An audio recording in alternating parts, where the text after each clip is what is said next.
All right, let's get right into it. Today, we're talking about a really cool idea that could completely change how you think about spending money.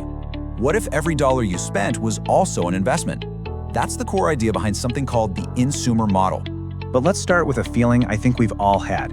You sign up for a loyalty program, you collect the points, you get a tiny discount, but does it ever really feel worth it? Do you actually feel loyal?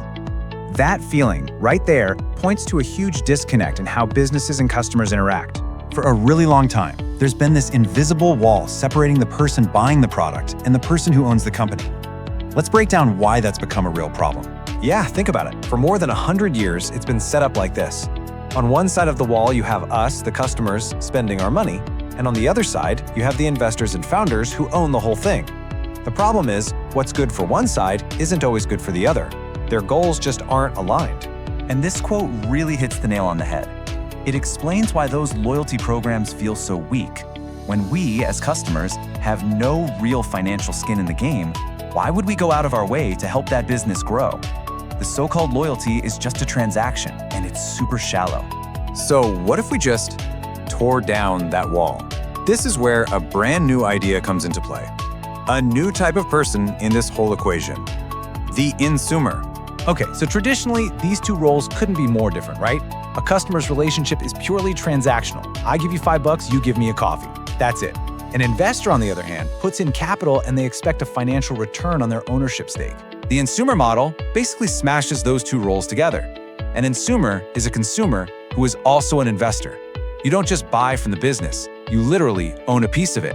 And that one simple shift, well, it changes absolutely everything. So what does this actually look like in the real world?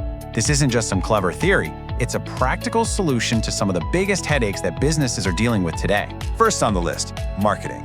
I mean, let's be honest, it feels kind of broken. Companies are spending an insane amount of money just trying to get our attention, and it's working less and less. I mean, just look at this number. By 2026, the world is on track to spend $1 trillion on advertising. $1 trillion! And yet we've all gotten really good at ignoring ads. It's just a huge, inefficient system. But the Insumer Model totally flips that on its head. When your customers are also your owners, they become your best, most authentic advocates. Their word of mouth is powerful because they have a real financial reason to want the company to succeed. Suddenly, marketing isn't this giant expense. It's just this natural, organic growth driven by your own community. And this brings us right back to where we started. Those flimsy points programs, the ones with rewards that expire, they just don't create the kind of deep, meaningful connection that businesses are actually looking for. So the solution is simple. You replace those fake, artificial points with real, actual equity.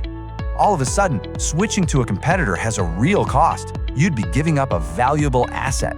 Loyalty stops being an expense for the company and instead becomes a way to create wealth for everyone, including the customer. And here's another massive problem, especially for the little guys. For so many small businesses, getting the money they need to grow is almost impossible. They're often forced to go to venture capitalists who take a huge chunk of their company and dilute their control. The Insumer Model gives them a totally different path. A local coffee shop or a small brand could raise money directly from the people who already know and love them the most, their customers. This creates something called patient capital. It's funding from people who believe in the long-term vision, not just some investor looking for a quick payout. Okay, so you're probably thinking, this all sounds great, but how is any of this actually possible? Well, the magic behind it all is some pretty cool technology that's finally ready for prime time. It boils down to a pretty simple three-step process. First, a business puts its ownership shares onto a blockchain, turning them into digital tokens. Then, when you shop there, those tokens are sent directly to your digital wallet. Finally, things called smart contracts, which are really just automated rules, instantly see that you're an owner and unlock your benefits. And the whole goal is to make this process feel completely seamless.